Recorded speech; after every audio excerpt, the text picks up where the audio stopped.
don't we go to? Okay, so thanks for coming, everyone. I'm Mike.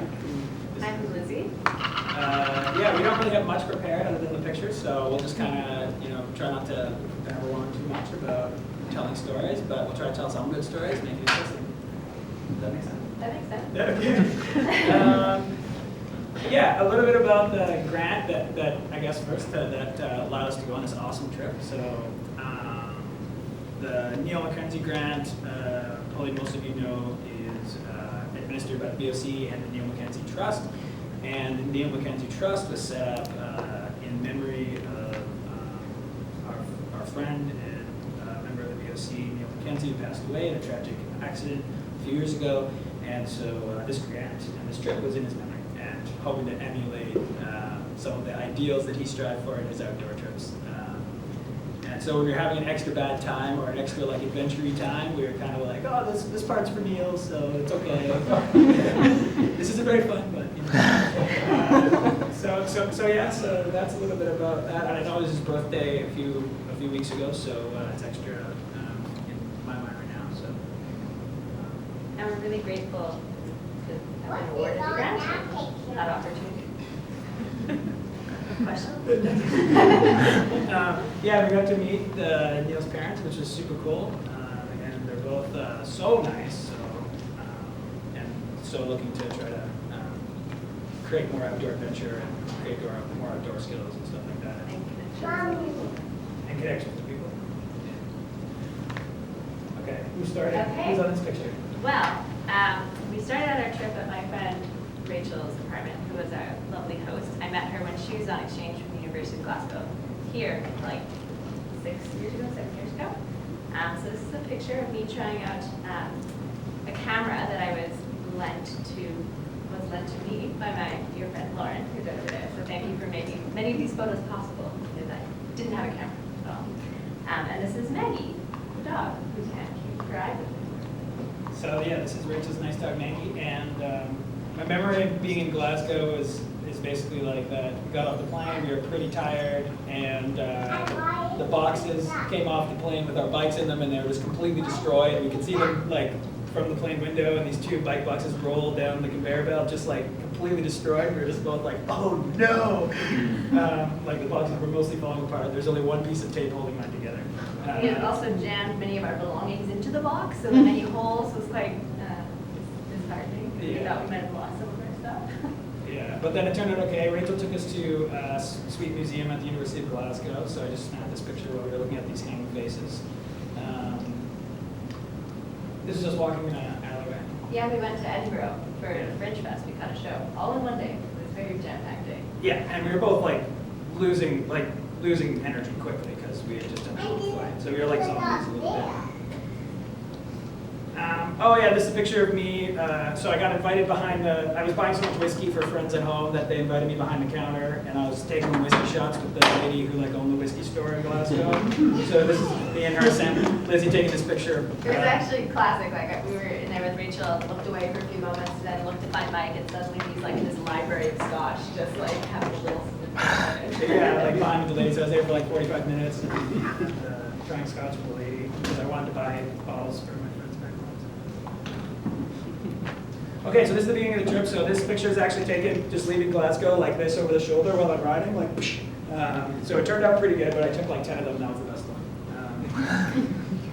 We were really surprised when we left Rachel's that we actually could leave her apartment and get onto a bike path, which we hadn't really researched that much about, and didn't really realize that there was actually a cycle network throughout Scotland. So we were really thrilled for the beginning to be navigating, which way to be passing people, staying on the left side of the walkway as opposed to on the road. So it was a good testing ground for us.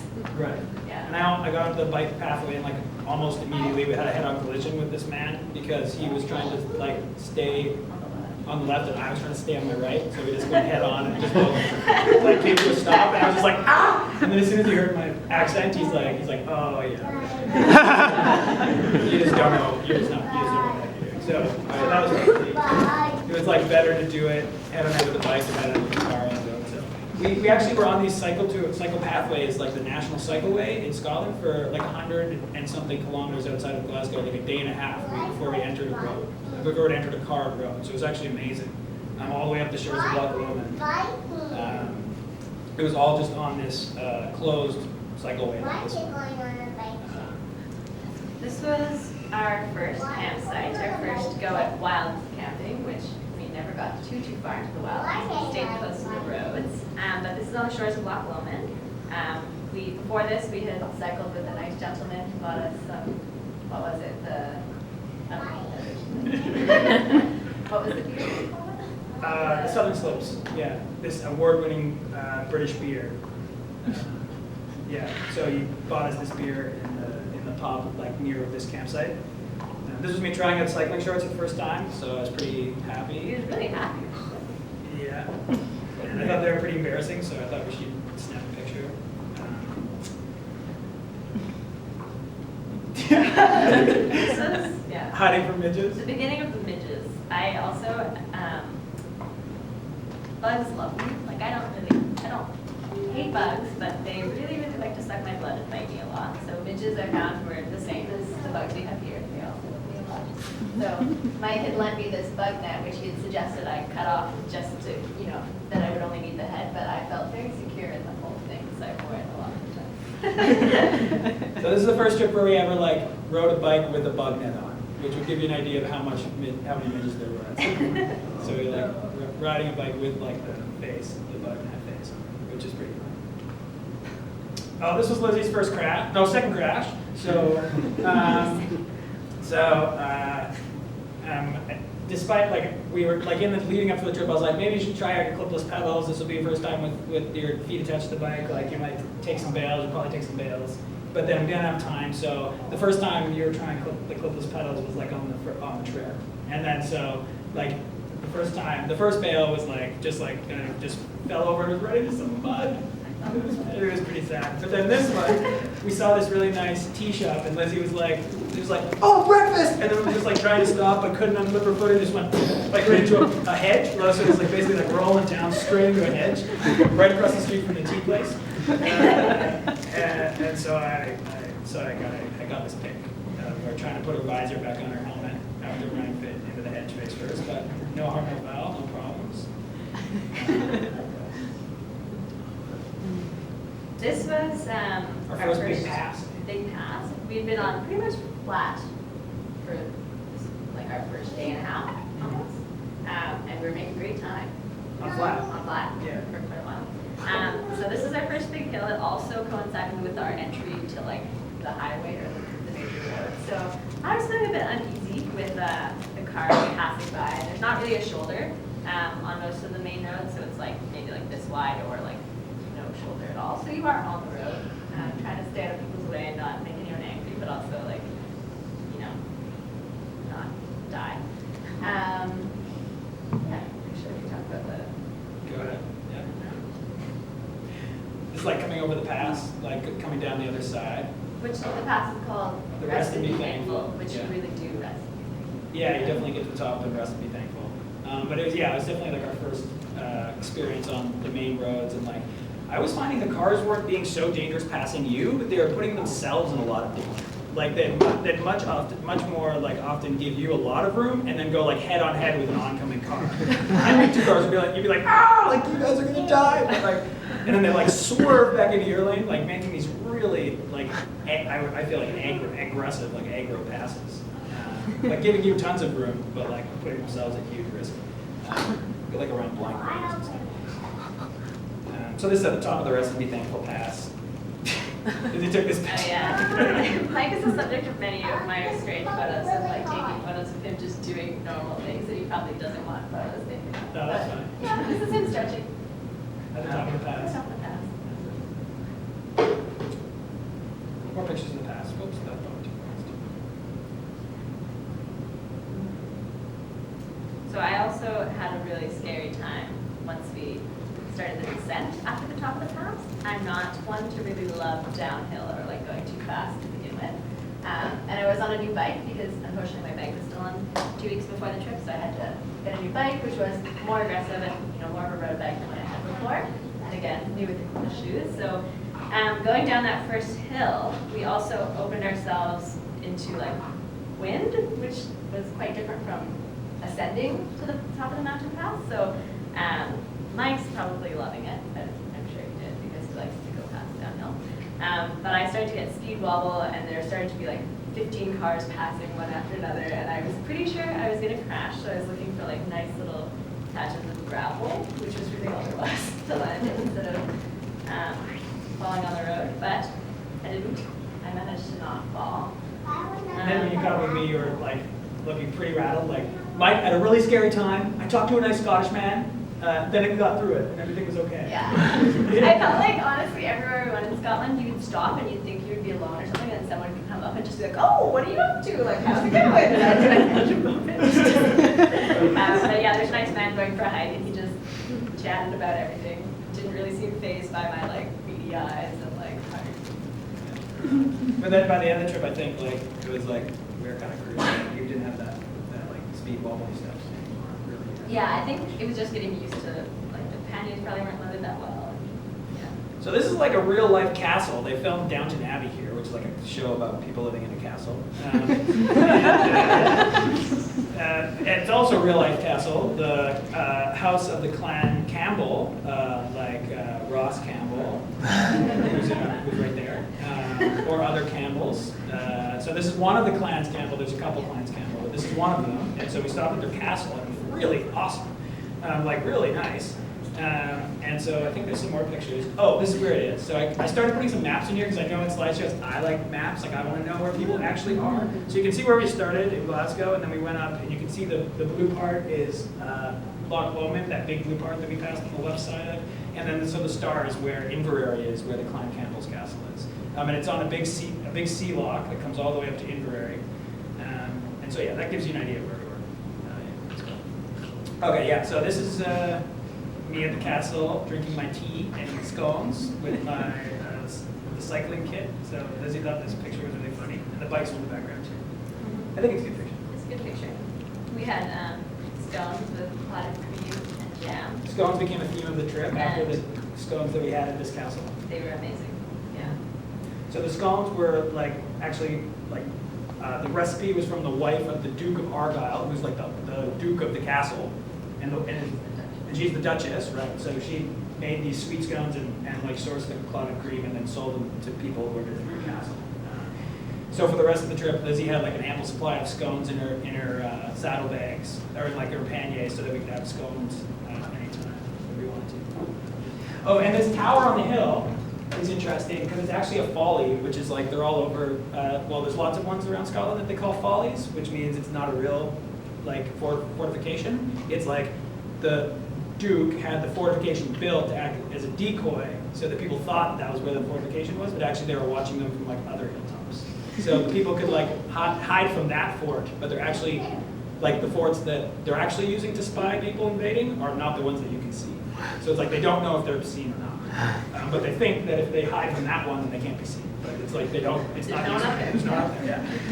Yeah. Or maybe they have parties up there or whatever. So that's interesting. Like the first folly we saw. Oh yeah, like more pictures of the castle. Yeah, I kind of wanted to hang out at the castle all day, but we had to leave, so because they had really nice gardens.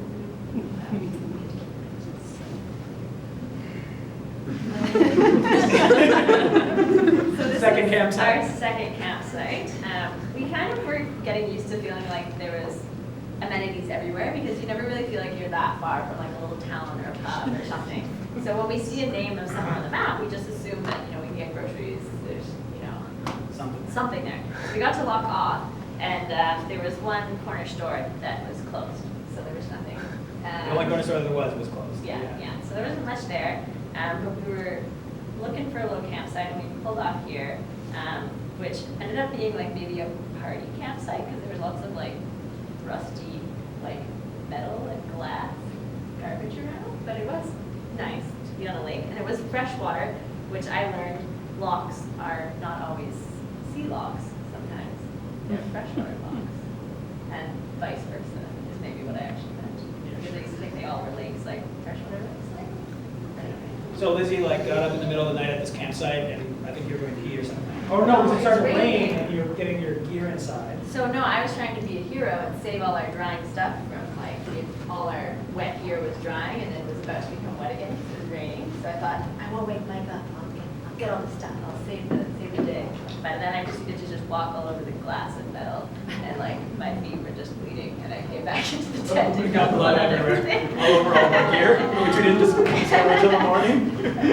And so like our sleeping bags and my down jacket and stuff, all has blood on it. From this campsite. And yeah, we were looking for a campsite forever, but we didn't have any. We're looking for this campsite forever, like for some place to stop all around this whole bay. You can see how big it is in the background. Like we rode all along the coast a bit. We were looking forever for a place to stop, but we didn't have any water. So we were like, need to find like a source of fresh water because we thought it was the sea, but it's a lake. So we were pedaling around this lake for like an hour and a half at like dark, like looking for fresh water. And then we finally got water at like a house, like asked the person in the house for water, and then stopped and then realized it was a lake. The last lock was a seawater lock. Yeah, they all look the same. Straight, Yeah, you couldn't say, except for this one didn't have tide lines, we realized. So that's like, obviously it doesn't have tide lines, it's not a sea. Yeah. Anyway, that's your secret if you're ever in Scotland. This is Lizzy hiding in the tent in the morning when it was pouring rain and we didn't want to leave yet. Still wearing her bug jacket. Yeah, always.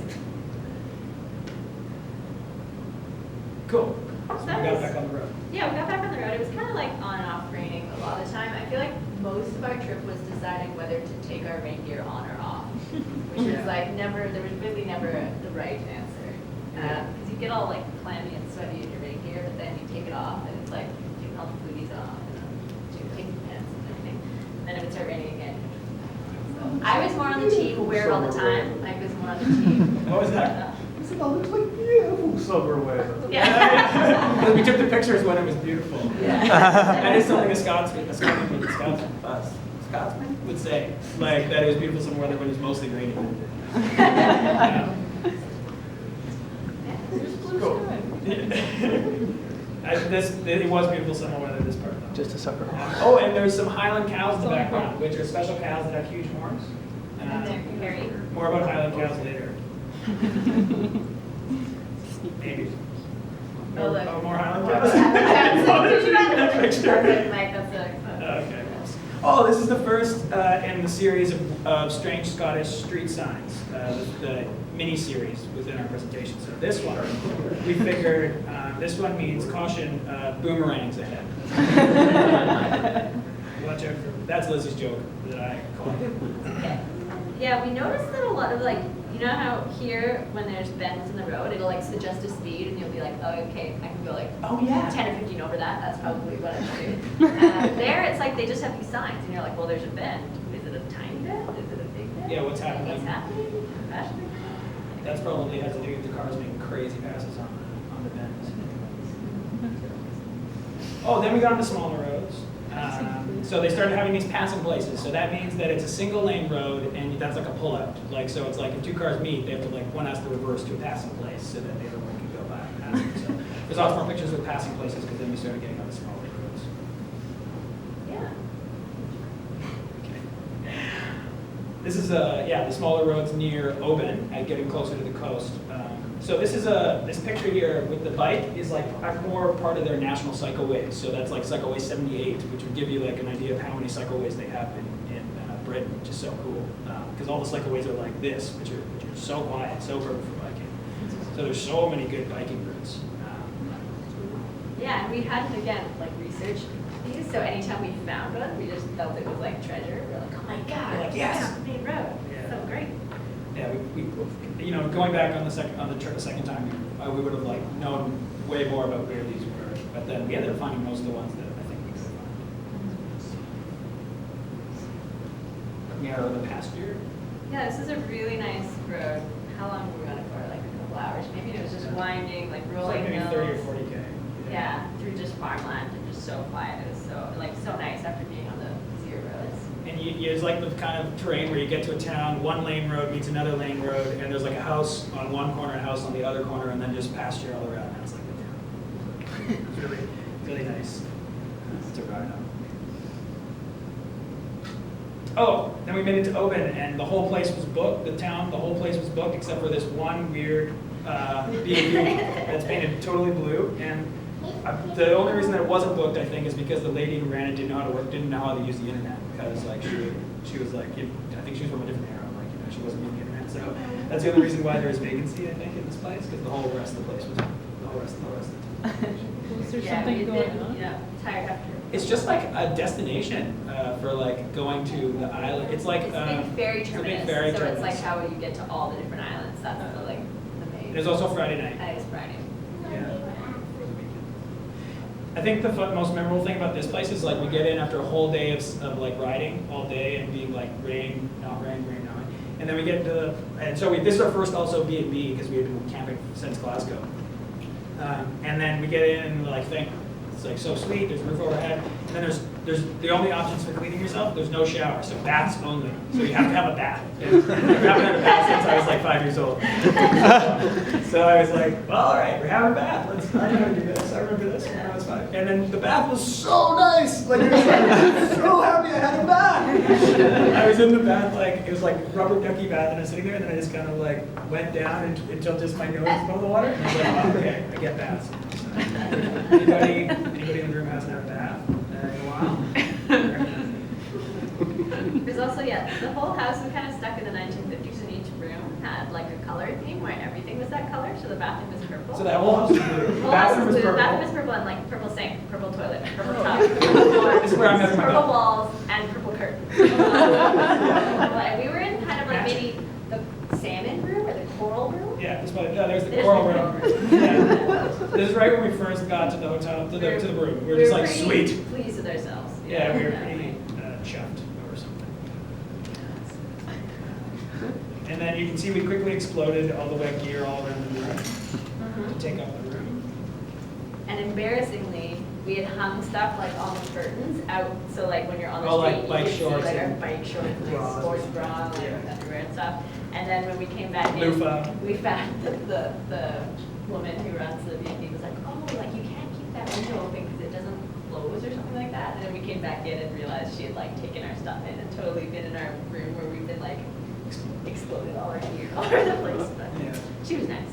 Very nice lady. So we had our first, we also had our first, what's it called, black pudding for breakfast. And it was Stornoway. It was a Stornoway, which Ross told us is the best, and we had to have one, so we had one at this B&B. So it was like old style Scottish breakfast, which was really nice. What is black pudding? Do you know, Ross? I don't know. Blood It's pudding? like, it's like blood pudding. oats and like, Tastes like really hearty, like oats. Like it's like a cross between oats and meatball. and then it's like sliced, so it's like a disc, like the Oh. It's like sliced breakfast haggis. Like sliced breakfast haggis, sure. Yeah, very close. Like with like, awful with it. It was just blood and oatmeal. Oh. Yeah. but there's like herbs in there. Sorry, There's like herbs in there. Blood and oatmeal. Sliced breakfast haggis. Yeah, that's right. Sliced breakfast haggis. That was the only Stornoway, because we were told the Stornoway black pudding's the best. That was the only one we had on the whole trip. So Well, we had one other black pudding and it wasn't as good. yeah, it wasn't Stornoway. Nothing is.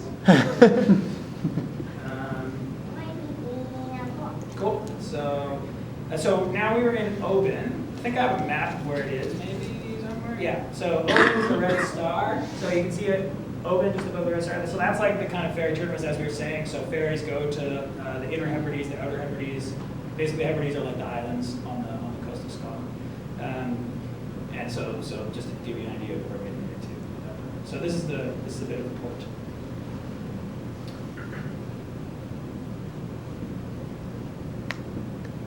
Our B&B was kind of like across the way, like just out of the picture. Like just overlooking the sea, which is really cool. Then we boarded the ferry, and this is just a picture from the ferry.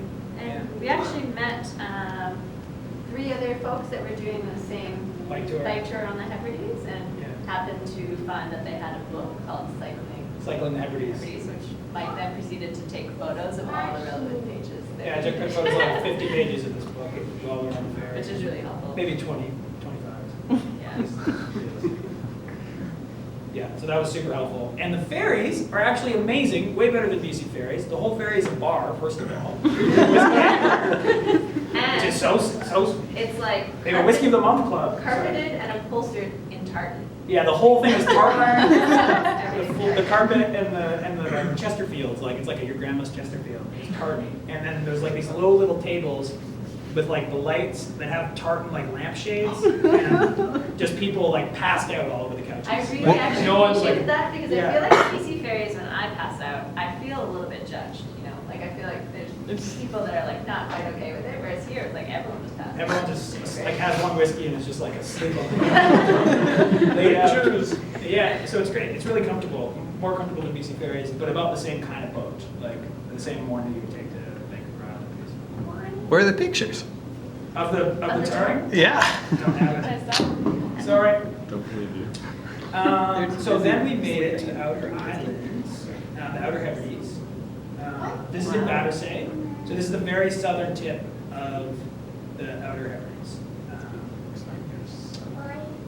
When we got rallied together with all the other cyclists on the ferry to Oh, yeah. off board, there's a really like, one of those kind of people who like, he likes having a captive audience. So, you know, he's like, okay, everybody come over here, like, getting off board the ferry. And then started like, trying to get us all to ding our bells together, like Yeah, a big like, ding cacophony bells, of, yeah. of bike bells. And then he said something really ominous. He's like, "Did you bring bug nets? Because the midges are out."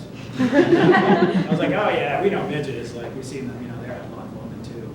And then so I was like, "Whatever." I didn't put my bug net on. And then we got out of the boat, and like it was so bad. Like it was like you could not stop moving. Like it was infuriating. It was Like they were just like, just- like all over your face. So we just like came out of the boat, stopped, talked to the other cyclists, and everyone was like, "Let's get out of here!" We just scattered. We Like, started trying to put bike spray on and it We like started, like, sort of covering worked a ourselves in little bug bit spray. and we're like, oh, it's okay. And then they like came back, you know? It was Yeah, like, so we should have listened to the dude who made the ominous prediction.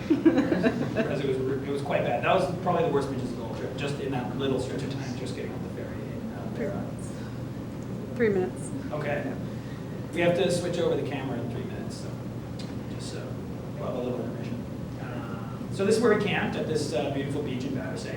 The beach is kind of cool because looking one way is this, and then the other way is this. So it's like there's beaches looking at the west and the east, and like 50 meters in between them. So it's like an hourglass bay.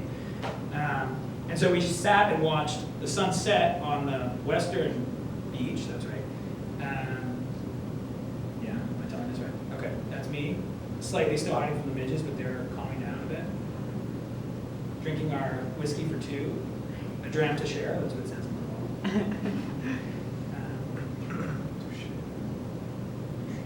And then we pitched our tent on the other side and watched the sunrise on the other side. So it's like you watch the sunset on one side, sunrise on the other side. It was beautiful.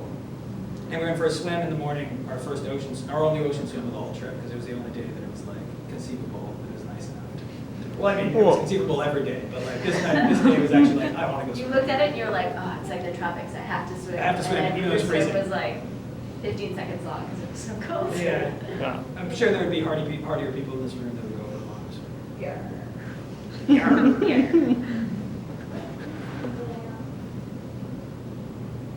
Yeah, so that's what the beach looked like in the morning. That's Lizzy coming back from her swim. Yeah, Mike took a picture of my swim, but there's just the picture of me standing there and then the picture of me standing there again.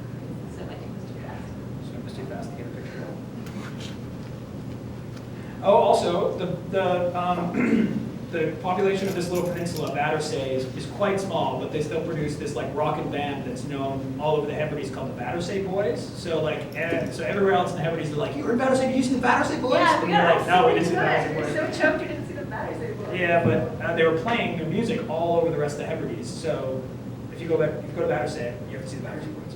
So we missed them. So that was a huge mistake.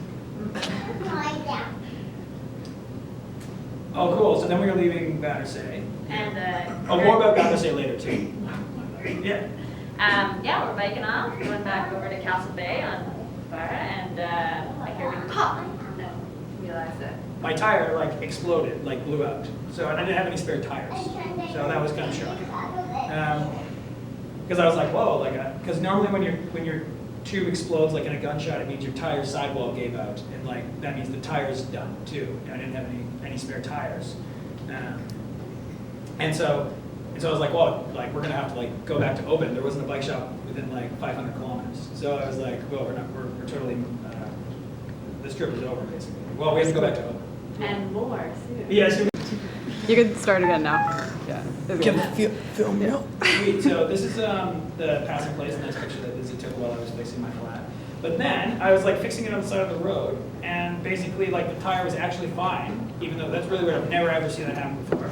And I just basically put it back together and just kind of like, that was like the last tube I had, and the tire just like gave out. So, but it ended up working for the whole rest of the trip, so I don't know how that happened. But I just decided to explode this day in Battersea, and then held PSI for the whole rest of the trip somehow. So I don't know what that was about.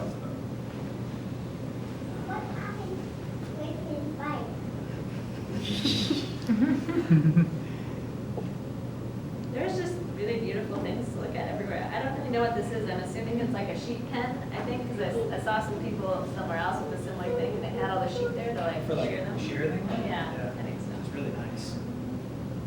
So this is again, this is probably still in Battersea. Yeah, looking towards Castle Bay, I think it's over there. So this is like, yeah, the very southern tip of the Outer Hebrides. Okay, so this is in Barra, and this is the family castle of the McNeils, which is my mom's family. So this is the house of the McNeil clan. So I sent a post to my mom through the lady in the shop. She was so nice. She was like, "Oh, I'll post it for you because the post office wasn't open." So actually, my mom got like the care package before the trip was even over. And this is like her family, her clan's castle, the McNeil clan castle. Most of the references that I found about them in history is that they were basically like pirates, which is like a little bit unfortunate. Kind of cool. Yeah, kind of cool, but like yeah. Also, they probably were.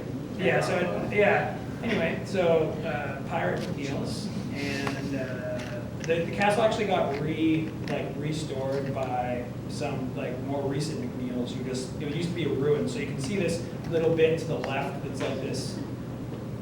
Like this bit is like part of the old main castle. So that's what the whole castle looked like. It was just like kind of a lump of rock. And then they rebuilt the castle on top of those lumps of rock to like rebuild it how it was supposed to look. Yeah, it was kind of said that they didn't really use like modern like restoration and like archaeological kind of practices. So it was just like they put in a toilet and like a bathroom, and they like cemented walls and did a lot of stuff like that. That like is quite cool that they like restored it and like made it functional for other things, but also it was kind of like that.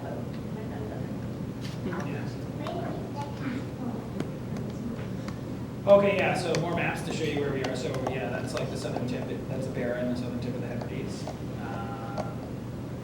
Now we start going north, up the Outer Hebrides. So that's where we're going now.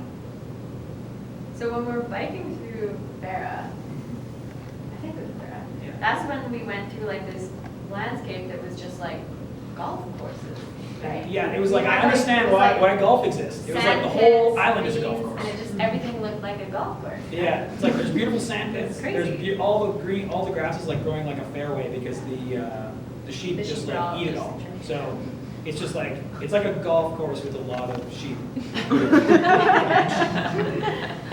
But like, it's like non-maintained and you could play golf on probably the whole island. So I'm like, oh, okay, I understand why golf is invented. That makes a lot of sense.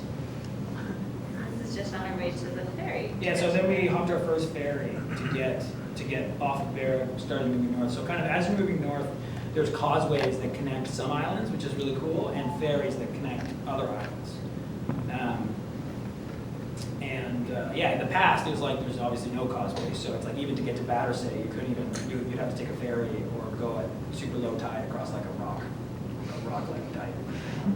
Oh yeah, yeah. So like, so then I was reading some Scottish history, and I found out that these like causeways actually caused like this huge public disturbance and uprising in the past in like the 1700s, because what was going on is on the southern tip of Battersea, like 6 farmer dudes had this like prize-winning cow that they wanted to bring from, but the ferry came into Barra and they needed to get to Battersea. They wanted to bring a bull to Oh, a inseminate bull the cows. to inseminate the rest, Yeah. to inseminate their cows, like the good sperm, right? So they bring this cow from Edinburgh, like off the mainland, all the way out to the Outer Hebrides to inseminate their cows, because that's like the good sperm. But the ferry goes to Barra, and to get to Battersea, you have to go across the water. It's like Like, Now there's a causeway. now there's a Then causeway, there like, so we wasn't, could just yeah. ride across, but then there wasn't just two islands that were pretty close to each other, but not, still water between them. So what they did at the time, like how you get cattle across the gap, is you just like lasso their horns and you just row, like they're like on the beach and you just row away and they just walk into the water and then they just have to swim across the thing. Like, so you're just kind of rowing and you're just like, come on cow, like, let's go, come on. And you're just like, pull a little harder. And then they do go in the water and they start swimming. And so this bull drowned on the crossing, dies. Like the prize winning bull dies. And the people from the mainland, from Edinburgh, go and press charges on these 6 farmers from Battersea, like you're liable for the damages. This bull was worth like, thousands of pounds, and tried to charge them and put them in jail because they couldn't pay because they're like poor farmers on the Outer Hebrides. So this was like this cause, this huge like civil unrest and caused riots all over Scotland against like rule from afar, like basically not the government, like not the people who are handing down the punishments, not being local, like being like in the cities. And it all started They're because like, you these. don't know what's life like, you don't have a causeway. Yeah, well, you need to build a causeway, yeah. So it's like all of this huge public unrest in the 1700s, all across Scotland, all started by these 6 dudes on Battersea who drowned a bull when they're trying to get across because there's no causeway. So anyway, that's my story about causeway. What do you know, right? Oh my God! This is Mike's favorite sheep, I think. No. Maybe. There's tons of Well, sheep. yeah. We also got a little bit crazy, like losing our minds a little bit biking. There's all so the many time. sheep. There's way more sheep than people. Yeah, there's so many sheep. It's just us and the sheep all the time. And so Mike referred to this sheep as the toll warden. Yeah, so I was calling the sheep the It toll seemed like road he was- because he's like hanging on the side of the road waiting for us to pay his Just toll. watching people. Yeah. And then the sheep, when you come up to them, it's really interesting because they like, okay, if you're going really fast, it's okay because they don't even know what's happened by the time you pass them. They're like, oh my God, and then, but you're already gone. So they're like, okay, everything's all right. They just go back to eating. But say you're like climbing up a hill. But if you're going approaching slow, slowly. yeah, if you're approaching slowly, they're fine with the cars because again, they move so fast, they don't even care. But then they see you come over the hill and they're just like, they look at you, they're like, ah! Like they freak out and they're liable to do anything. Like they'll try to scramble up a hill, but they can't do it and they run right into your bike, like right across you. So they're like a huge liability if you're moving slow. If you're moving fast, it's like totally fine. So anyway. Yeah, that happened to me though when we were going up a hill. Like there was 3 or 4 sheep in the middle of the road, and I'm like, sheep. They're like so oblivious. coming. You're like, sheep. And then you get really close, and then they were like, oh my God, they were looking at me, they're running different directions. Then a car came and like almost hit the sheep because the sheep were like just going everywhere.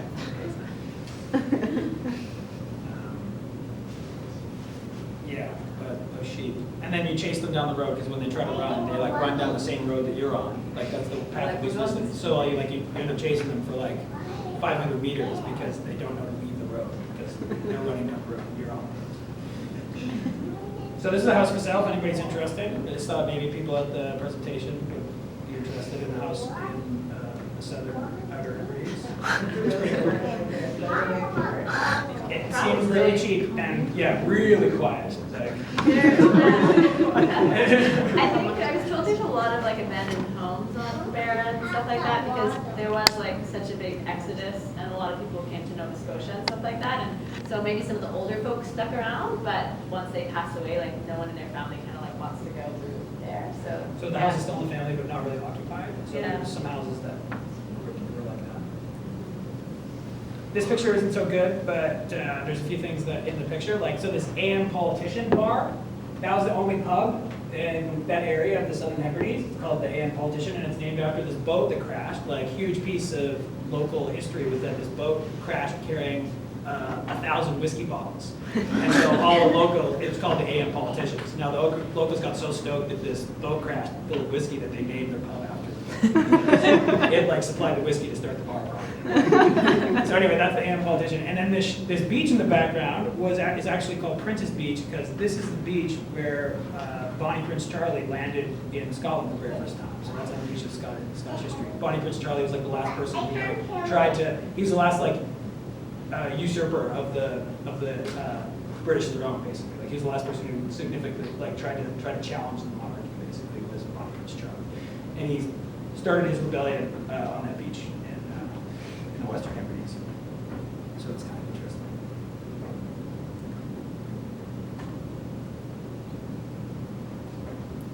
I don't know, it was sunny. Yeah. This is, in the background, you can see the ferry that goes from Barra to the rest of the next island, the Hebrides. That's that boat. This is just kind of like what the terrain is like there.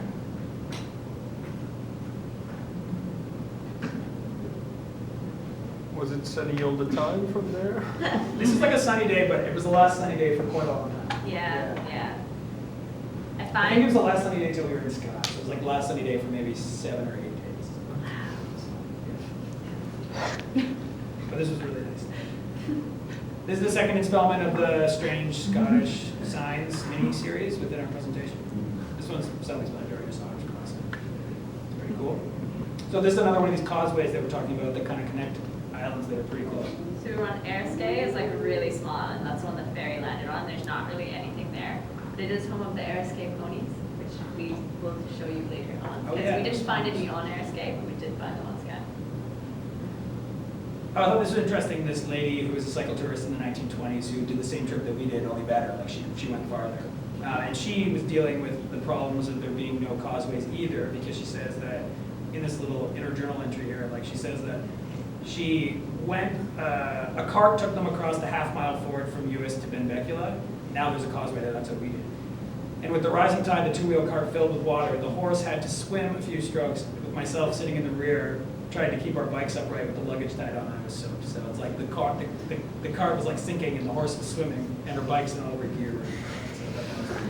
So that's how you used to bike. That's how you used to bike tour. Yeah. Ooh, this is, so we then camped in like a little supported campsite. So there were a lot of them around that were just like green fields with like a little washroom and showers and stuff like that. And we were about to frequent another pub, which was one of our choice stops. We like to stop for pubs and tea usually. And when we got there, it was pretty quiet, kind of like it's like a hotel. A lot of the pubs would just be like in a little hotel. And eventually, we chatted with some nice people that were also traveling in the UK.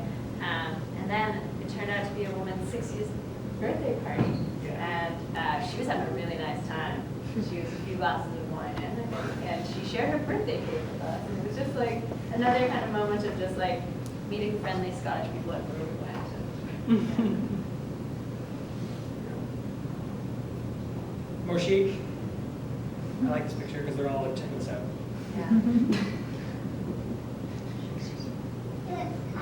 This is going on a little side trip to see some chambered cairns. We went to go look at some later. A chambered cairn there, like there, a chambered, like we have cairns here, but chambered cairn in Scotland means like actually a giant cairn, like a huge pile of rocks that's usually like from the same era as Stonehenge. So it's from like 3000 BC. So it's like a burial chamber for like ancient people, basically. So there's tons of chambered cairns everywhere, and so this was just going to walk to go see one. This is our first one. We didn't really know what a chambered cairn was at that point. I was like, look at this thing on the map, let's go see it. It's just a big pile of rocks, but it's kind of cool old pile of rocks. This is what the bikes were looking like at this point. Pretty good. We managed to do without front panniers. I don't know, like, I think probably front panniers are not a bad idea. I think they're probably a good idea. Like, you have the extra weight of bags and extra racks, but it does balance your bike way better. Like, it's easy to do a wheelie when all your weight, it's all easy to do a wheelie when all your weight's on your back wheel, and it puts a lot of stress on your back wheel.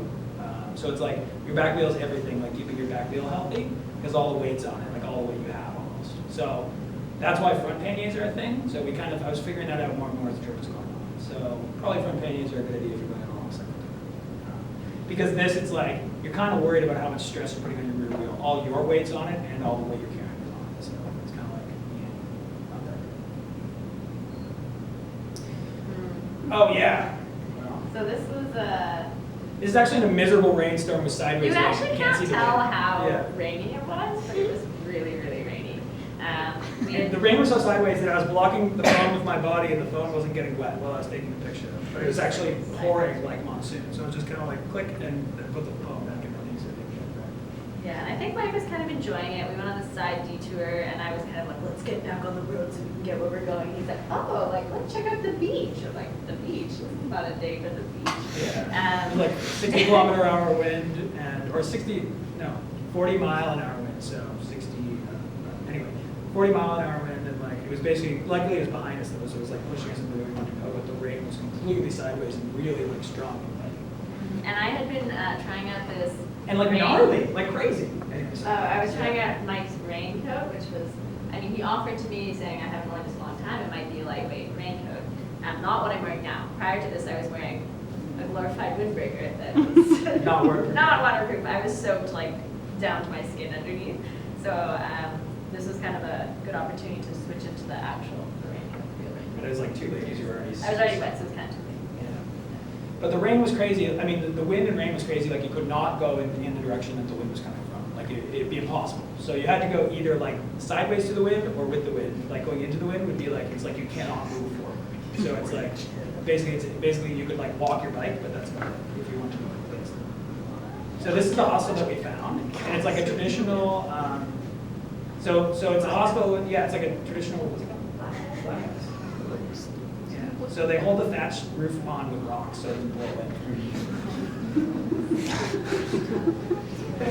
And they're part of the, it's like called the Gatliff Trust hostels. Oh yeah, There's like and that was 3 recommended to us by Lucy, Yeah.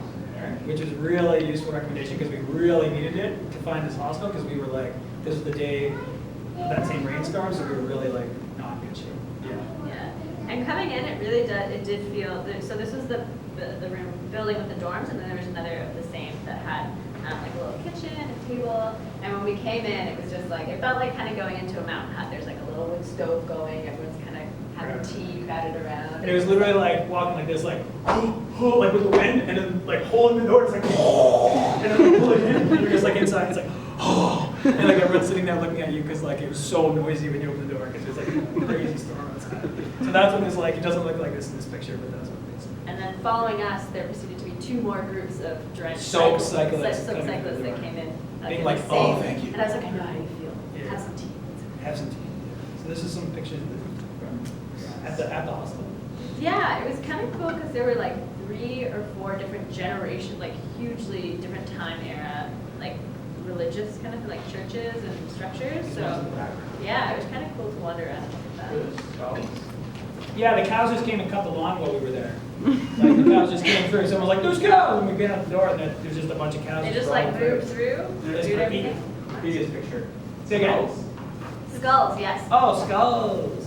Yeah, there was just like on the little ruined wall, there was just like all these different animals. Is this a bullet hole right in the foreground? No. Okay.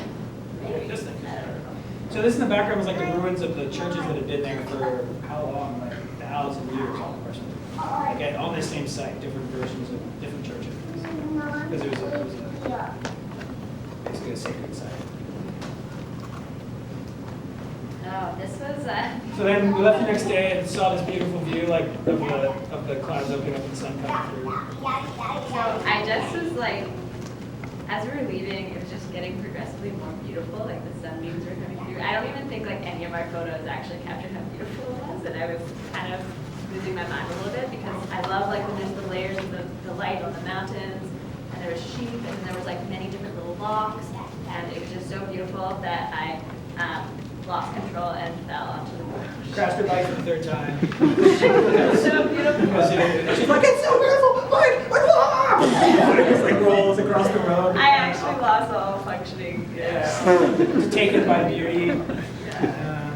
So that was the 3rd But fall. then he made me get off the road and go to like a shoulder, and then it wasn't the same anymore because it wasn't the right spot for the photo. So yeah, he did maybe save me from getting hit by a car.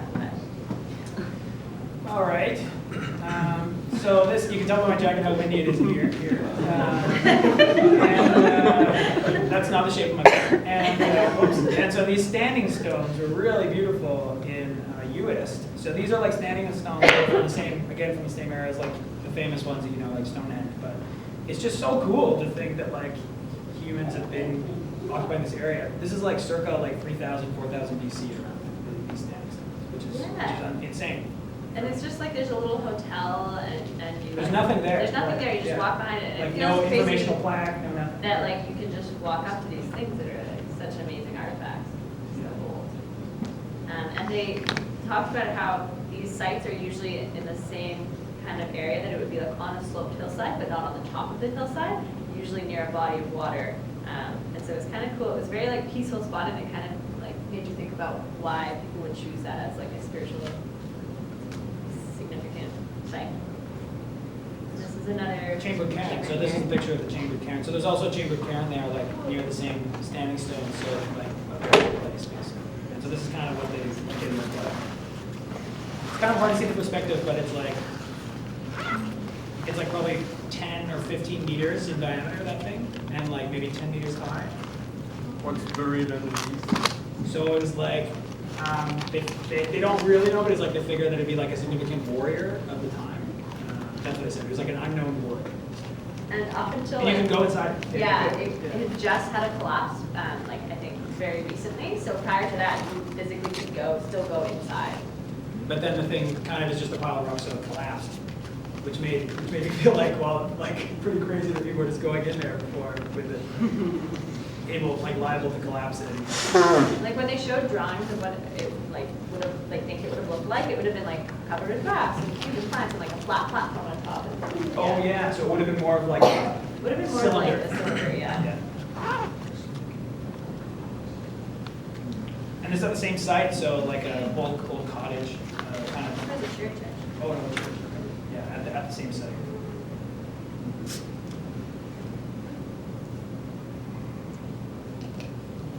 So yeah, just another bike check-in and this nice cemetery here. I think I just like this mall.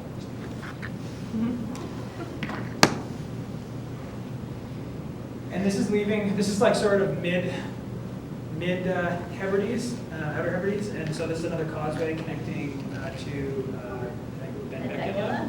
Yeah. So from southeast US. US to Benbecula. Oh yeah, so this is the first time in the trip that we were hiding inside of a bus stop because the storm was outside, it was so bad. And in the picture, Lizzy's waving her hand, so that's why it looks kind of blurry. But so we were looking for our second Gale Trust hostel to escape from a storm yet again, but couldn't find it, so we went into the bus stop to hang out and look for Get our bearings. Get our bearings and look for the hostel. I don't even know how I thought I was going to find the hostel. We went to the bus stop because I didn't have any way to, like, I didn't have a map, I didn't know where it was. So we were just like, we'll go to the bus stop and find it. And then, sure enough, on the wall of the bus stop, there was like an informational thing about, this is where the hostel is. And you're like, oh, sweet. Yeah, because I don't know what I was going to go to do in the bus stop, because I didn't have any way of finding the hostel. But just like to chill, because like the storm was insane. So we found the hostel. I'm pretty excited. Yeah. This is the second Gale Trust hostel, again, with like a cool traditional home. And this was I guess. It's on a beautiful beach, but we didn't really see it in its beautiful state. Yeah, we heard amazing things, and the people at the hostel previously that we were staying at showed us lots of pictures of it in like bright blue sun, like white sand, amazing photos. Because they were like, you might not get the same weather as us, so this is what it looked like. I thought that Mike had gone for a beach walk after we had kind of been packing up in the morning. We were catching a ferry that was really close by, so we didn't have too much to do in the morning. And so I thought, oh, I'll catch up with him, I'll go on this walk. And I see these like figures off in the distance, and I think that it's maybe Mike, and I don't know. So I went on this really long walk. And I was like inside the Turns hostel. out Mike was packing his bags in the hostel, but I was like pretty determined to catch him, and it was not him. And then so it was probably like a half-hour, 45-minute walk on this beach, like super far. And then I get to the end, realize like, all right, there's no Mike here. I guess I'll return back. And literally as I turned around, because my back was dry, I turned around and then just got like hit with rain and wind. So I had quite a strong headwind coming back. And after I dried all my clothes in the hostel, they were soaked again. But right before we left,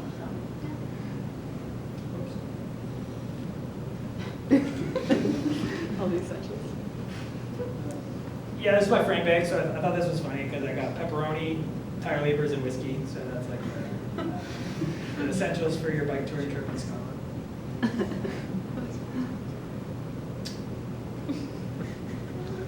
Thought this boat was cool. Probably the wind blew it there. No, I'm just kidding. I think they put it there. But it was super windy right in this part of Benbecula. This is like kind of leaving the hostel. Oh, there was the forecasting stone. So you can see if the stone's wet, it's raining. If the stone's dry, it's not raining. And you can see actually on the fence all the marks from it blowing around. So that means it's windy most of the time. Like the fence is destroyed from the thing blowing around. That was like what it was like on our day. It was like and we were like, oh, it must be windy. Anyway. And this is outside of a cafe where I introduced Mike to his first sticky toffee pudding. Oh yeah, which is another theme of the trip. It's really good. And when I ordered it, Mike was in the shop next door, and then it's kind of attached to a cafe, and I was like, oh, I'll have 2 sticky toffee puddings, please. And the man was like, oh, for you? And I was like, yes, 2 for me, thank you. And then, he went off to get sticky toffee pudding, and he was actually very disappointed when he found out that one was for Mike. And then you were just eating both. Yeah, because he was like, you're my kind of woman. Like, I would eat 2 sticky toffee puddings. So I am your kind of one. I am, yeah. One was for me though. Lizzy got the gold star of our for our trip for our just maintaining like civility and like comfort and nice things like craft stores, candles, sticky toffee pudding, scones. That was like Lizzy's department, and mine was like navigation, bike maintenance, whiskey. That's how it ended up working out. The sheep were hiding in the bus stops too. That was really bad. But the sheep are hiding in the bus stop. Yeah, there was 3 sheep in this There bus were stop. And 3. Lizzy's like, oh, and then they started 2 of running them out. left, but this one was just eating his grass right there. You're my kind of sheep. Like, that's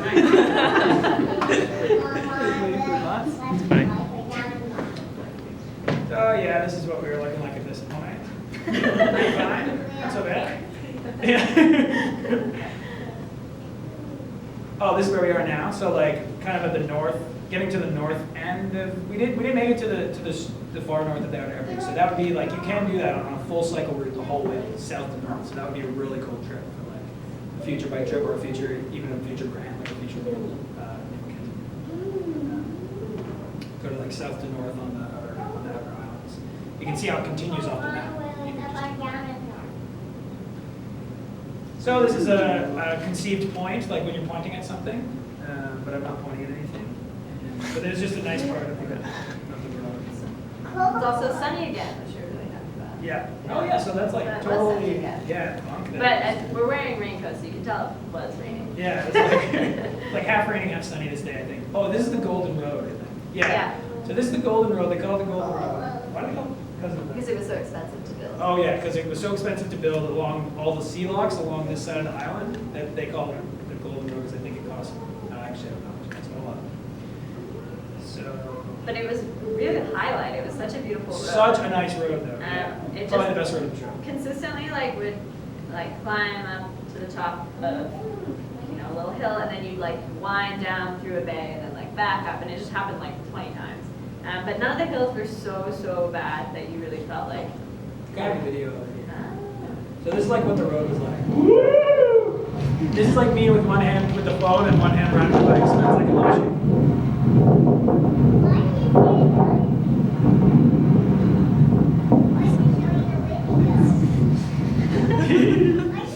Anyway, a quick bit of a video. Oh yeah. I think they filmed Space 2001: Space Odyssey there or something, because it actually looks very moon-like or Mars-like. The rocks are, yeah, it's pretty cool. There's a really cool studio, an art studio there that we stopped in. It was in an old Protestant church that had been repurposed into a studio of a carver. And so he was ceramics, yeah, sorry. And he was an interesting guy. And he said to me, he left me with some wisdom from Scotland everything's just so much, Mike, everything's so much easier when you just realize that life is just impermanent, like a fart in the wind. It's all just a fart on the wind. Yeah, it's all life is just a fart in the wind. So that was his wisdom, which I thought was kind of cool. I remembered. So this is more of the Golden Road. Yes. 1 minute. Oh man, that's like an hour already? And this was a hard decision also of which side to go on, because on all the islands, the west side is beautiful white sand beaches, and then the right side is rocky, cool coast as well. But I think we made a good choice with this one. But if we came back, we may want to do the full loop. It was really nice.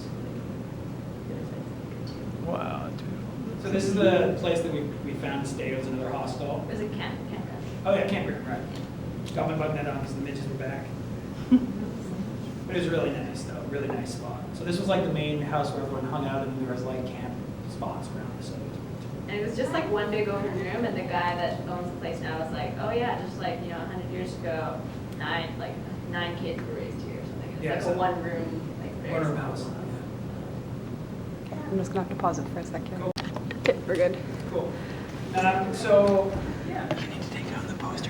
So yeah. So like we were saying, we were trying to escape the weather on the Hebrides, but then we went to Skye, but on the ferry, we're like, okay, we'll leave today. Took the ferry to Skye, but the weather hit us anyway. And so this is Lizzy trying to look happy, but you can see like the strap of her helmet is kind of telling you which way the wind is going. It was also, like we got there, we had a campsite to stay at, we didn't really have, we weren't gonna go anywhere until the next day, so we thought, we'll drop our panniers, we'll go for a pleasure ride. We'll just cruise the Trotternish Peninsula, do a nice big loop. Mike might have told me it was 20 kilometers. I told her it was 20 kilometers. Which is not true. It was like more than 20 miles. So, and I thought, there's nothing going on here, like I'm tired, but I think I'm gonna regret it if I don't go, like, let's go on this, this pleasure cruise. Yeah, and then, so we left all of our stuff and tried to go on this loop, but it turned into such a sufferfest, like, oh my God. Hey, Lizzy, what a great day to see these basalt columns, eh? Yeah.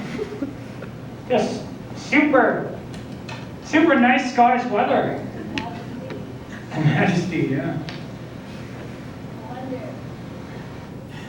So she's saying the majesty, the wonder, but actually we were like trying not to be It was miserable. one of those things where like everything is beautiful, but you actually just can't see it. Like we were at Pairing, these beautiful like green. Actually, I was kind of stoked. It was cool. I was feeling really happy, but yeah. But then, because it wasn't too, like we weren't in the super miserable part yet. No, it was just Just drizzly, so like this super cool basalt columns that I was enjoying. And so this is where we are on Skye there. So we kind of left the outer Hebrides and now we're down on Skye. So yeah, so this is a really cool like hairpin descent, like multiple switchbacks with these cool basalt columns and just like narrow roads. Too bad it was wet, so we Also, couldn't really rip it. apparently they repave it every year. Really? Yeah, because it erodes so much there. Yeah. So yeah, this is me trying not to crash going down here because I wanted to go like, fast, but like not crash. Okay, this is another picture of Lizzy trying not to look miserable. So we came down and like turned the corner. I'll show you the map here. So we turned the corner like around. So we actually were at that red dot, and then we kind of came up around here where the cursor's going, and then turned the corner southward and got just blasted in the face by 40-mile-an-hour wind, like gale force wind. And so we were like here, trying to get back to our campsite in Ewing here, just down that little stretch of southward facing, but it was like facing open ocean, and like it was impossible to move forward. Like you could not pedal your bike forward. So we were here at the point, and we had to decide like whether to go all the way back around, which was a pretty significant way, like 30K or something, and it was like 4 o'clock at night, or like just do the little short bit into the headwind back to camp. We were trying to make up that decision, and it was like ended up that we just basically trudged, like walked our bikes 10 miles, down the side of the road. Yeah. So it was like impossible to ride forward. So like cars were like passing us, and like you're trying to like smile at them because I don't know why you feel embarrassed that you're so miserable. They're like, yeah, I'm having a great time. Yeah, it was actually great. When Like, in why our would you help heads, us? we were kind of hoping that some like kind person with a camper van and a bike rack was just gonna like invite us in. That I didn't don't know why you're happen. too proud to just be like, please pick me up, I'm dying. Yeah, so every time we made it past, we're just like, great day. Yeah, good day. We're just walking. We can't ride because the wind's too strong. But it was so beautiful. But yeah, we were definitely miserable. Trying to stay warm, like trying to move fast enough that we were staying warm because Yeah. it was like It was raining, really, like really pins and raining. needles on your Yeah. face sideways, and just like so windy that you were skidding across the road. So we're hiding the bus stop again. Snack break. Yeah, so we had one beer from Skye Brewing and chips. Lemon chips. Yeah. I was really into exploring the varieties of chips the UK has to offer. It was so miserable that at this bus stop there was like a museum, and Lizzy went to go pee and the lady drove the 20 meters from the door of the museum to the washrooms, like drove her car 20 meters just to tell Lizzy that she had to pay 20 pence for the washroom and drove back to the museum. So she like comes with the thing, storms with the thing, gets in her car, drives across the parking lot, gets in her car, like, you have to pay 20 pence. And like, I can't, you know, it's like not. The only unfriendly Scottish Yeah. person. Yeah. So like, okay, fine. And he's like, I didn't want to go pee. I didn't do it. So you didn't do it. Because she's like, I won't pay 20 Well, pence to go pee. it was so windy. I was like, I'm not gonna pop a squat. This is dangerous. Yeah. It was too windy to pop a squat, really. Like, you covered. So Okay, then so we we were- got finally back to the campsite. This is how happy grim the that- campsite is. There isn't Yeah. a single other person camping in this whole giant And campsite. I took out my panniers to go have a shower, and then the tent flew away. Yeah, the tent flew away. And it's because I didn't bring any pegs for it, because I was stupid. Because I didn't realize there's real wind in Scotland. So Lizzy took her pegs out to like go have her shower, and the tent blew away. So this is Lizzy looking not so happy at the end of our bike ride, holding up the tent so it doesn't blow away again. And this was also a moment when I think it really reinforced that we made the right decision to bring a walled tent instead of the tarp tent. that Which we would have been were- so stupid. which Like, we were so really, glad. we really were- close to bringing. Yeah. Yeah. Because there were so many stormy camping nights, like really stormy, like proper stormy. So And like wind coming from changing direction. all the time. directions and like rain from all directions. So like it would have been really dumb. If it was dark. Well, I mean, I just would have been a lot harder to like be happy. And so this is what we worked out for the tent pegs was bike tire levers for tent pegs. So that's like jamming the tire lever into the grass. And I don't know what I was doing. I was like trying to cut everything non-essential. So I was like, get out of the bags, tent pegs don't need them. Like this is out, this is out. I don't know what I was thinking with the tent pegs. But to Lizzy's credit, she did not say one snarky comment while the tent was like trying to collapse in the middle of the night. Not even one comment. So like, Mike, that was pretty dumb not bringing the tent pegs. She did not say that once, which is pretty cool. Ooh. So after we were shell shocked from our Yeah, we had a very experience, quiet pub dinner, the Very most quiet quiet pub dinner, dinner you've not ever talking to each had. other. Like not a word spoken, just like wide-eyed sitting there. You know, we took on the next day and we thought, let's see what it has to offer us. Yeah, let's go slow. Be Like, gentle. This was a, So we started off at the Fairy Glen. yeah, this is called the Fairy Glen. Yeah, it was really nice. Kind of like a little tourist attraction in the sky, but like really worth it. Pretty cool. Yeah. There's some more pictures like this one. And there's like little circles where people can like, I don't know, walk around and leave pennies and make a wish. Yeah, it's kind of like little trinkets this way. So that's looking the other way from the top of Pillar Lizzy walking.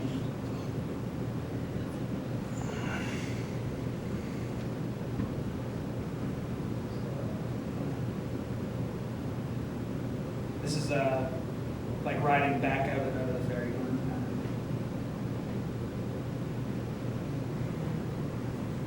So it was actually like a pretty nice casual day after our. Oh yeah. So Lizzie's little cassette. This is another roadside fix. Lizzie's like cassette guard thing breaks. So if you like ride a lot, then these things like are the most annoying things ever because they don't do anything and they like are in between your spokes and your cassette and they just break and cause like a problem basically. So we had to like saw it off with a camping knife, but it took like. Took quite a while because you're trying not to saw the camping knife into like the cassette, like or the chain, but you're trying to get like or saw the spokes, but you're trying to like saw that plastic, and it's tough plastic. So anyway, we got it off, and Lizzy was stoked. Yeah, it's funny that they break so easily, but yet they're also really hard to cut. Yeah, it's like they last for quite a while until then they get brittle through the weather. So this night we got a hotel room, and Lizzy was well, we were both really stoked to have a hotel room. This was this the only hotel room? Oh, this is B&B. Yeah, the Second B&B since open, that one, the fully purple B&B. fully blue. Which apparently, so Portree is like quite touristy. Oh, this was in Portree. And lots of, lots of people passing through. And Skye we found in general was a lot busier, for sure, than the outer islands. But this place is booked a year ahead, but apparently there was just, we walked by, there was no vacancies again. Same story as in open, we're like leaving the Not a city. single vacancy, No but like, if vacancies. you want to be a dirtbag, I think you can just walk around and there's gonna be somewhere that has like one bed just because of it. So yeah, they had a cancellation, so. So we just kind of walked in the front door and just like, hey, do you have space? And they're like, yeah. Which is cool, because then we talked to other people that were like, we booked this trip a year in advance. It's wild. So this is trying to dry our clothes. We kept like washing our bike shorts, trying to keep our bike shorts clean, because like old gross bike shorts are really gross, like it's a pretty gross thing. So like trying to keep our bike shorts clean, so like hand washing them in all like this in like sinks and like bathtubs around where we stayed. And then but then getting them dry was so hard. Like, so we Like I had say, these we little- avenged the wind. It was super windy stormy. again. Yeah, stormy morning again. And I was like really monitoring the weather. Like, is it raining right now? No, it's not raining. Okay, I think probably the clothes are gonna get dry. So this was in Skye. Oh, okay. So then we did our first hike in Skye. We hiked into a bothy. It was Neil's bothy, Bell's bothy. So that's a bothy that got refurbished by the Mountain Bothy Association in honor of Neil's memory, basically, like with help from his family and other people. So we walked into Bell's bothy. It was kind of funny because there's only one hotel around in this whole valley, and it was a storm, as you can see. So like, and the hotel is like supposed to be it's a mountaineering hotel, the Sligo Hotel, but it's also kind of like a mountaineering hotel the same way like the Banff Fairmont is a mountaineering hotel. Like it's a really nice, pretty posh place. But there was no place other to like reorganize our junk. So like we're in the lobby of the really nice hotel with like our panties exploded and like food everywhere and like camping stuff and trying to decide what to repack into like our hiking bags. And we ended up leaving our bikes just in their shed, like in the back, and just hiked and left the hotel. So it was kind of, it worked out pretty well. And we left we were able to leave like an emergency contact there and stuff before we started on this hike into a storm. And it Oh, was, Lizzie, want to get to this picture? yeah, it was a little bit funny to try and like kid ourselves out for hiking when we were biking. Because we have like our bike stuff first, so all Yeah. hiking stuff is like not really hiking stuff. So So we we- look like losers, we like didn't not, have- not proper hikers. We didn't have like our hiking backpacks, so we're both wearing like school backpacks. Mike, Jimmy this garbage bag as his like backpack. Rain cover. cover. My panties He covers also didn't fit my backpack. didn't want to bring hiking boots, which makes sense. I also didn't. I brought some like trail running shoes, but he thought that maybe he would hike in Scotland in his sandals. Which Then I realized all of the Highlands is a bog, like one bog. Like peat is basically a bog. Like, so it means that hiking in sandals is really dumb. Not an like, option. Not an option. So as we were like going through this train, I'm like, how are we gonna do this hike? I'm gonna be miserable. I'm gonna have to buy boots or something. I don't know what's gonna happen. So we found sealskins, which are like waterproof socks. And they worked so well. Yeah. So Yeah. he's wearing socks and sandals, and his feet were dry. Yeah. So I walked. People looked at him like he was crazy. Yeah, I walked 8 miles through a bog in socks and sandals, and my feet were not wet on the other side, which is a testament to these socks, which is You crazy. can buy them online if you want. See, so if you want waterproof socks, they breathe. That like it was amazing. So sealskin socks, like. So this is our crazy hiking outfits, which like people were looking at us like we were insane on the trail. So this is more of Liz's picture. It's like how bad did you look on a hiking trail? Socks and sandals, full rain gear, hiking like school bag and garbage bag. Like all this junk hanging off the school bag is not big enough. Anyway, the vistas were really nice. The train was really nice. It's beautiful, and it started off a little rainy, but then kind of brightened up, which was nice. Yeah, it was kind of like a rainy, sunny day. Had some snacks. I was pretty happy. Some snacks, more chips. One thing we noticed, I was gonna say that the thing about hiking in Scotland is that you see where you're going for like so long, but it still takes you really long time to get places. You're often not in deep forest. So you like can here, see- I feel like, yeah, you go through the trees and you're stuck, and then you know eventually you're gonna come out somewhere. But here, like, oh, we know we're going over there, should be there soon, and then it'll be like several hours later. Yeah. Should be there. And you can see the hike's like 8 miles, and you can see the first 4 miles of it, and then you get to the high point, and you can see the next 4 miles of it. So it's like you have to see, so you can see. It's cool. Yeah. Yeah. Anyway, we also noticed that the rivers changed like level so quickly. Like a couple of the rivers that we passed on the way there weren't there the next day when we came up, which was kind of cool. It's like a testament to how Much of it how much raining. it's raining and how the terrain was changing and stuff. So this is wild deer, which run around in flocks in Scotland. And it's actually a big problem, which is interesting. It has to, like, they don't help the deforestation. Depends on who you ask, like how much effect they have, but definitely is a negative effect because they kind of, there's not enough people, basically there's not enough top level predators or people like hunting them to control them, so they kind of can just hang out in an area and just strip the area of all the seedlings, and so that's not very good for deforestation. Whereas the deer here are a little bit more scared because there's more high level predators, and I guess there's probably just more And forest. there's more portion of me, yeah. Yeah. So wild deer are a problem. They don't really like them. Well, people like them who want to shoot them and hunt them, and other people don't like them who like forests. So it's kind of like a tension.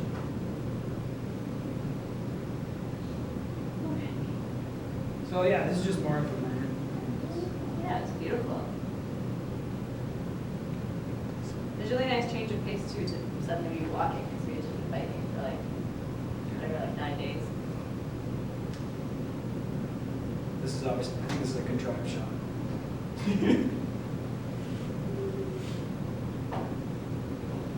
I think I like that one better. Yeah, so this was again one of the rivers I think that Oh yeah, that wasn't a river there anymore. wasn't a river anymore when we came back.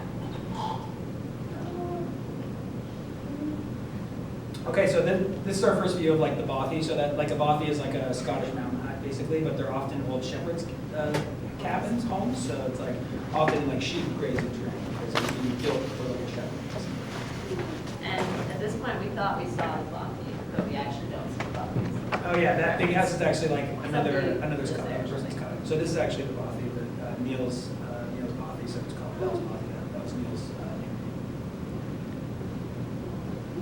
name. So that's basically where it is in Scotland. So you can see we left our route, so that was the hike, off that blue line to the red dot. And so you hike kind of over the Coolan, or through the Coolans, the mountain range, to the coast, and then that you get to the bothy.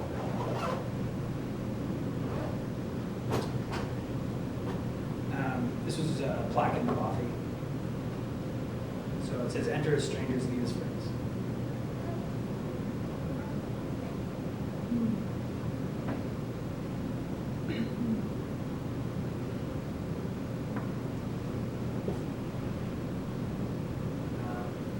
This is the view looking out, like onto the ocean.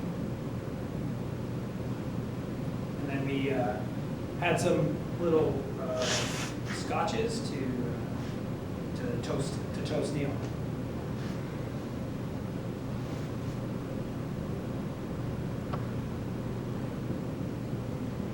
Yeah, so it's lots in here. Yeah, this is I guess the walkout, so it's a lot sunnier.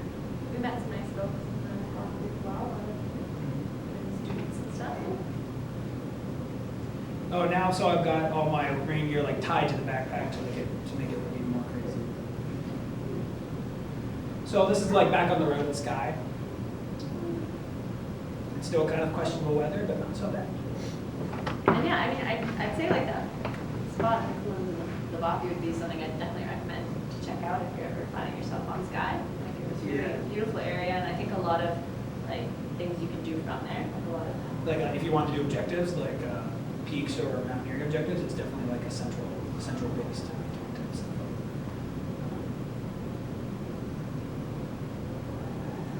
There's Also, Aeroscape ponies. These are these Aeroscape ponies, yeah. So from that little island, but now this is in Skye, but the same kind of ponies. So this was at a hostel we were staying at, the Flora McDonald Hostel.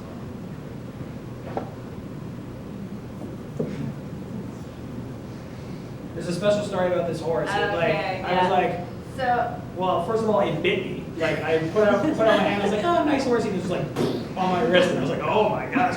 So I was like kind of afraid it was gonna, like I felt like it would probably just crush my hand off. But I guess it just like it was like a love bunny basically. So it just kind of nibbled my hand, and I was like, okay, I'm gonna back up from the ponies now. So now he's like hanging out, and he had this like well, Looks like there's a Trump. few things. He did give some fellatio to the horse. He was giving fellatio to Which is another a bit horse, weird. basically, And so- then had a giant erection later. I And- kept and going a to huge try and take erection. these like beautiful And he photos of bit all my the hand. horses. I'd be like, oh, these horses look beautiful. Let me take a photo. And then I'd be like, what? So basically, Lizzy couldn't get a nice picture of the horses without an erection or a fellatio. We got a few of them. This one and this one. Yeah. The horse bit my hand. Don't near the horses. Or the ponies. Ponies, That's our story. You think it's a nice pony, but actually, like you know. yeah. So, Okay, so this is like the beginning of nice viaducts, and like so. Actually, the viaduct in Harry Potter. Lots of people in Scotland want to tell you that the viaduct in the Harry Potter films is actually filmed in Scotland. this isn't the viaduct. It's not this one, but It's we in this area. took then when we were taking the train back to Fort William later, it goes over the Harry Potter viaduct, so it's like the famous viaduct you see in Scotland. And the steam engines actually still run on it, so it's like you can take a steam engine across the viaduct, like, just like so it's pretty cool. We also this is where we I guess that's the story for later. This is where we harvested like mussels to eat on the beach later. When we were coming back this way, this beach was great for like harvesting mussels. Okay, so then we went, so our friend, this is near, like, the last couple days of the trip. And our friend Rachel, she's doing a PhD in bothies, like doing a history PhD at Geography. Oh, So geography. I met her in human geography, My bad. yeah, so. Alright. Anyway, so she's doing a PhD on bothies, and she told us this bothy that was in this area of Scotland was her favorite bothy. So she's been to like all the bothies, she told us this one her favorite one, so we was like, we have to We have to go. go. Yeah, so we kind of did a little tour down here to go walk to this bothy. So same thing as before, where we kind of explored our stuff and repacked as hikers, left our bikes in the forest. And we were really amazed, like the landscape was so different than what we had been in before. Like it was just like the trees and the beach, the shores, it was just like. Yeah, it's really interesting. Yeah, it's just like this little pocket. It felt like Mediterranean or something. Definitely nice views walking to this bothy. This one's called Peat. Just a little bit south, just off of Skye, back on the mainland of Scotland. And we met really nice folks there. One of the guys was this kind of older Scottish gentleman who was telling us about the mussels, so that's kind of what convinced us to harvest mussels later in the trip. We were like, oh, we can harvest mussels here, amazing. So then we started eating the mussels on the beaches more. Yeah, and he, every year, he comes to this bothy for. Oh, the old man. Yeah, he The older comes man. for like 2 or 3 weeks. And Rachel was saying that that's like so common that there'll be these people that just like, they love that space. Like he would go fishing for like sea trout every morning and collect the mussels. And he was just like, yeah, it was just like a really lovely little community spot.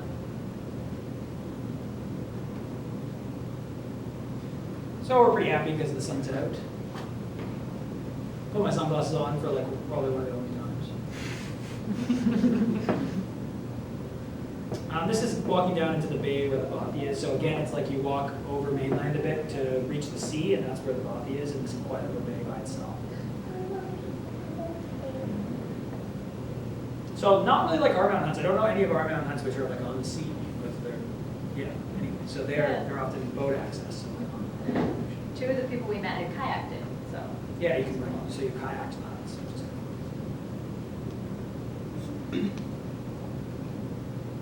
So So yeah, so then we found the bothy, and you can see you walk across this like boggy grassland to get to it. We got really good at like running and jumping on rocks, and like trying to not step in mud.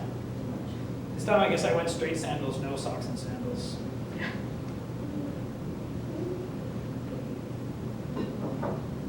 Yeah, so this is what the bothy looks like. And the cool thing is it's like surrounded by ruins of like previous, like it had been a human settlement for a long time. So it's like surrounded by ruins of other buildings, basically, from a little village that used to be there. But it's basically all the stuff that's just this beautiful. So you can see the little ruins of the other buildings. So yeah, so you can see right near the knee, right near the end of the trip, that's like where this bothy is, Peat. So it's kind of off of Skye. And just on the mainland. And this is near where we took our train back to Glasgow through Fort William.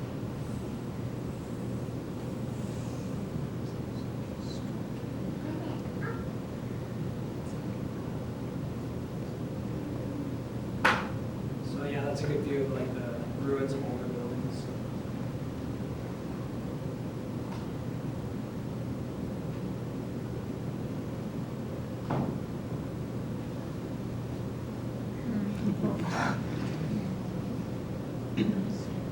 Pretty nice being in a mountain hut made of stone. It's like kind of different. It's like cozy.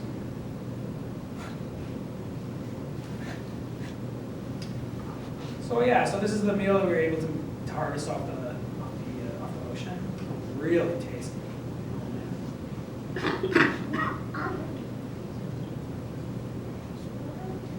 And yeah, we had our last night on the road in this campsite outside of Malling where we caught the train. And it was just really nice weather until the middle of the night when it was raging storm again. So really bad. nice weather during dinner, so we got to eat those mussels and just hang out on the beach. And then it got kind of worse as we went to bed, but that's fine because you're inside a tent. But again, like crazy wind, like the whole tent shaking and stuff like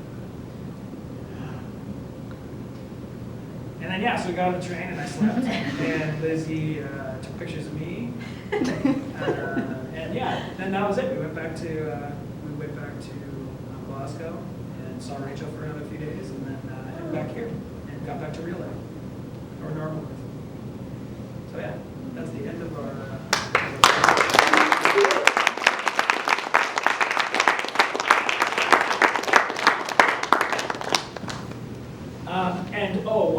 final thing is that I guess our friends from home thought that, from the updates we were sending them, thought that it was mostly rain on our trip. So they sent us this video, this one. So this is how they imagined, like from the updates we were sending them, this is how they imagined our trip. Say something to start. Yeah. So this is the reenactment of Mike and Lizzy's Scotland adventure. Take 4. Yeah, this is great.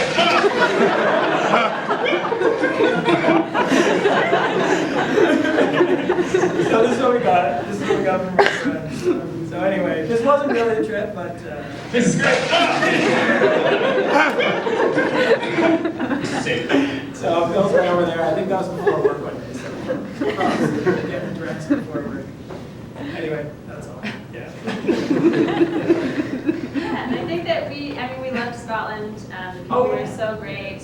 We felt like there were like 10 more different trips we would do in Scotland. So if anyone's interested in picking our brains or about cycle touring, not that we know everything or that much, but or about traveling in Scotland, if you're thinking about applying for the grant.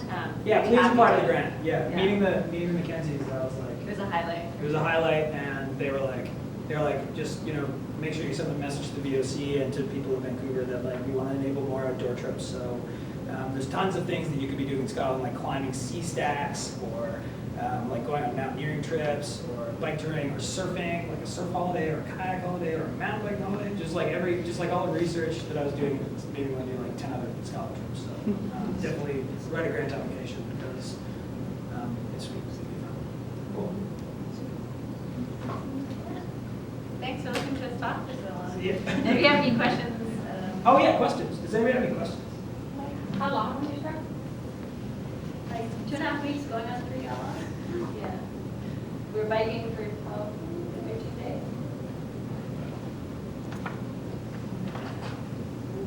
What time of year was this? Late August, September. It was funny. I was like, oh, it'll be dry because it's the summer, and then I was reading this like old travel book from like historical Scotland traveling, like in the 1700s, and it's like 2 noblemen, like doing this travel around the Hebrides, and they were like in the book it was like at the same time of the year as our trip, like late August, and they were like, oh, it rained like every day, and I was like, oh no. We heard May is maybe a good time. Yeah, I've heard that May is dry. Yeah, April, May. But I mean, I actually think like it sounds funny, but like the weather was almost one of the best parts in some ways too, because it just like gave you so like they're so dynamic. It was always changing. Like gave us like challenges, and also like just made you really appreciate when the sun did come out. And, yeah, it was cool. Like, I would let the weather stop me. But then it also humbles you when you're like, yeah, the weather is going to stop me from doing this. So Lizzy was like, Lizzy's quote was like, sometimes when you're like on a cycle tour, you think like you're traveling in like a good way, like you're feeling kind of smug. Like you're like, oh, like, we're doing this like by self-supported, so like, like people are going in cars. But then on this trip, that was kind of a good check and balance, because like for every moment we were feeling smug, we were also being like crushed, like there's like a counteracting moment where we're feeling terrible, like being passed by people in cars. So it like kind of kept us like humble definitely that way. Like thinking about it. Definitely wasn't easy. So.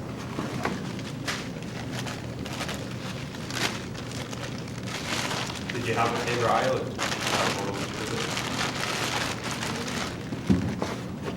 I would say Vera or Lewis. Or Paris, yeah. Paris is really cool. Like half of it is like magnificent beaches, and half of it is like rocky little like fishing villages. Yeah, I've actually been to Harris about 10 times. But, From Scotland, so it was quite interesting to see your take on it. Oh, nice. As I say, the west coast is really, really nice if any of you end up going. Yeah. The beaches are, I think they're the best beaches I've ever been so cool, right? Yeah. And like the Paris tea is pretty cool, and they make good gin, which is also cool. And that's where that nice art gallery was. Yeah. Yeah, Paris. Paris was beautiful. I would have loved to be the Foley. Yeah. What was your favorite Scotch from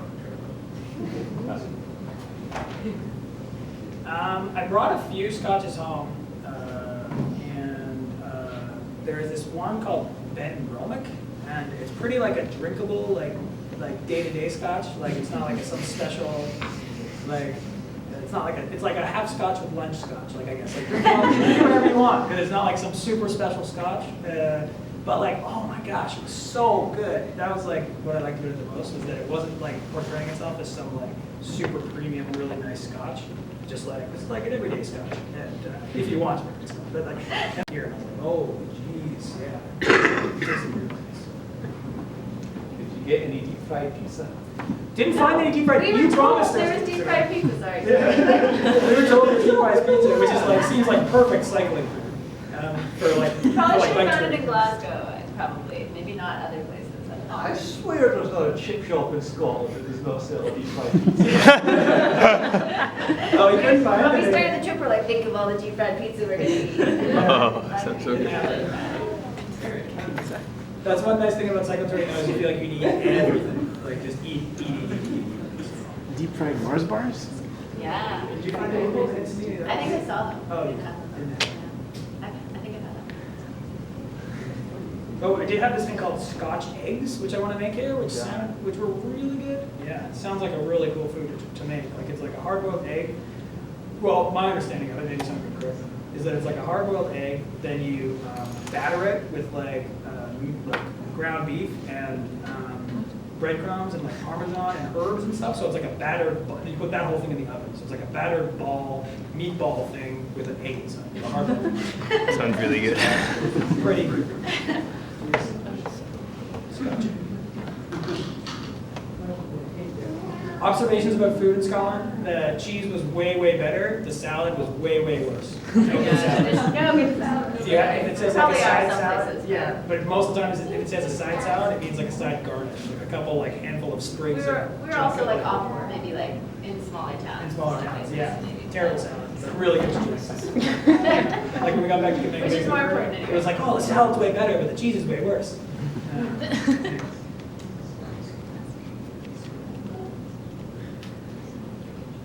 Mm-hmm.